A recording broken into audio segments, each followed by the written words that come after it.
তেল সংকট সমস্যার সমাধানে আমাদের মতো বিশেষজ্ঞদের কাজ করা দরকার, প্ল্যান বের করা দরকার। আমার কাছে একটা প্ল্যান আছে। কি প্ল্যান? তেল সংকটের অন্যতম কারণ হলো মানুষ মাথার চুলে অতিরিক্ত তেল দেয়। তো সরকারের উচিত মানুষের মাথা নেড়া করে দেওয়া। দেখ, তেল সংকট দূর করতে হলে আমাদের ভাজা পোড়া খাওয়া কমাই দিতে হবে। পেঁয়াজু, বেগুনি এসব যে পরিমাণ তেল থাকে রে ভাই, এসব খাওয়া যদি আমরা কমাই দিই তেল সংকট দূর হয়ে যাবে এমনি। আমরা জ্বালানি তেলের সংকট নিয়ে কথা বলতেছি। জ্বালানি তেলের সংকট হবে না, বাংলাদেশ তো আমদানি নির্ভর দেশ, এই কারণে তো বাংলাদেশে তরমুজের প্রভাব পড়তেছে।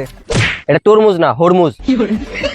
তাহলে এটা সমাধানটা কি? সমাধান হলো বাংলাদেশে আমদানি কমাই দিয়ে উৎপাদন করতে হবে। যত বেশি উৎপাদন করা হবে তত বাংলাদেশের চাহিদা মিটবে, আর চাহিদা মেটানোর পর বিদেশে রপ্তানি করে ওরা আমাদের উপর নির্ভরশীল হবে। আরে ভাই, বাংলাদেশ তেল উৎপাদন করতে পারে না বলেই তো আমদানি করে। আরে সেটাই তো, সেই আমদানি বন্ধ করার জন্য তো আমাদের উৎপাদন করতে হবে। আরে ভাই, আমরা উৎপাদন করতে পারি না তো। আরে বাবা, পারি না বলেই তো উৎপাদন করা লাগবে। মেজাজটা কেমন গোলা ভাই? আরে সীমান্তর কথা বাদ দে, তোরা আমার কথা শুন। হ্যাঁ বল। তোরা কি জানিস মানুষ যে মানুষকে তেল দেয়?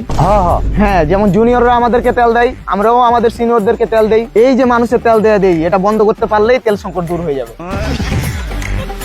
আরে এই তেল দেয়া বন্ধ করলে তো রাজনীতি টিকবে না। দেখ বেড়া, তোরা একটা সহজ সমাধান খুঁজে বের করতে পারলি না। তুই বের কর না। আমি তো বের করেই রাখছি। কি সমাধান বল? তেল সংকট সমস্যার সমাধান করতে হলে আমাদের পানির সাথে তেল মিশাতে হবে। বাংলাদেশে যত নদী, নালা, খাল, বিল, এমনকি সমুদ্র, এই প্রতিটা জায়গাতে আমাদের পরিমাণ মতো তেল ঢেলে দিতে হবে এবং সেই তেল পানির সাথে মিশে সব তেল হয়ে যাবে।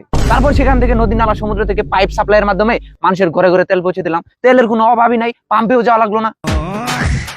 কি বলিস তোরা? হাট, তেল আর পানি কখনো মেশে দেখছিস কখনো? কিসে না? এই তুই কি পাগল নাকি? আমি বলি শোন। বল বল। গাড়িতে তেল কেন লাগে? কারণ গাড়িতে ইঞ্জিন আছে, আর ইঞ্জিনের জন্যই কিন্তু চাকা ঘুরে। ঠিক বলছে। তো আমাদের এমন কিছু উদ্ভাবন করতে হবে যেন ইঞ্জিন ছাড়াই চাকা ঘুরে। হাট বেটা, ইঞ্জিন ছাড়া চাকা ঘরে কিভাবে? ইঞ্জিন ছাড়া চাকা ঘুরে না। না। তো গরুর গাড়ি, ঘোড়ার গাড়িতে চাকা আছে না? রেজন আউল ফল পাতাল করতেছে। ইঞ্জিন ছাড়া চাকা ঘোরাইতে হলে আমাদের ঢালু রাস্তা তৈরি করতে হবে। কেমনে? মনে কর ঢাকা থেকে চট্টগ্রাম আসবো, তো ঢাকা থেকে যেখানে গাড়ি ছাড়বে ওখানে থাকবে উঁচু, আর চট্টগ্রামে থাকবে নিচু। তো যেখান থেকে গাড়ি ছাড়বে ওখান থেকে চট্টগ্রাম আসবে, গলাইতে গলাইতে চলে আসবে গাড়ি। তেলেরও দরকার নাই, ইঞ্জিনেরও দরকার নাই। চিটাগাং থেকে তাহলে ঢাকায় যাবো কেমনে? চট্টগ্রাম থেকে ঢাকা যাবো গাড়ি ঠেলতে ঠেলতে। এক থাপড় দেবো। রাস্তা এক লাইনের, রাস্তা দুই লাইনের, একদিক দিয়ে যাবে একদিক দিয়ে আসবে।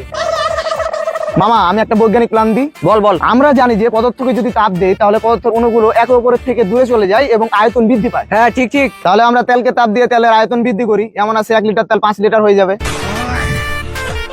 এই সেম সায়েন্সের প্ল্যান তো আমার কাছে আছে। এর থেকে আরো বড় কার্যকরী প্ল্যান আমার কাছে আছে। কি প্ল্যান? কি প্ল্যান বলতো? আমরা যে গাড়ির ট্যাঙ্কির ভিতরে তেল ঢালি, এই তেলটা কোথায় যায়? কোথায় যায়? এই তেলটা পুরে সাইলেন্সার দিয়ে গ্যাস হয়ে কি জানি কার্বন না কি জানি ওটা হয়ে বের হয়ে যায় সাইলেন্সার দিয়ে। হ্যাঁ হ্যাঁ বুঝলাম। এখন আমাদের উচিত হলো প্রতিটা গাড়ির সাইলেন্সারের মুখে একটা করে বেলুন লাগিয়ে দেওয়া উচিত বা একটা ট্যাঙ্কি লাগিয়ে দেওয়া উচিত। তো যত গ্যাস বেরোবে সাইলেন্সার দিয়ে সব বেলুনে বা ট্যাঙ্কিতে জমা হবে। সেটা সারাদিন গাড়ি চালিয়ে তারপর সেই ট্যাঙ্কি বা বেলুন আমরা ফ্রিজে নিয়ে রাখলাম, ফ্রিজ সমস্ত তাপ শুষে নিল, ওই গ্যাসটা আবার তেল হয়ে গেল।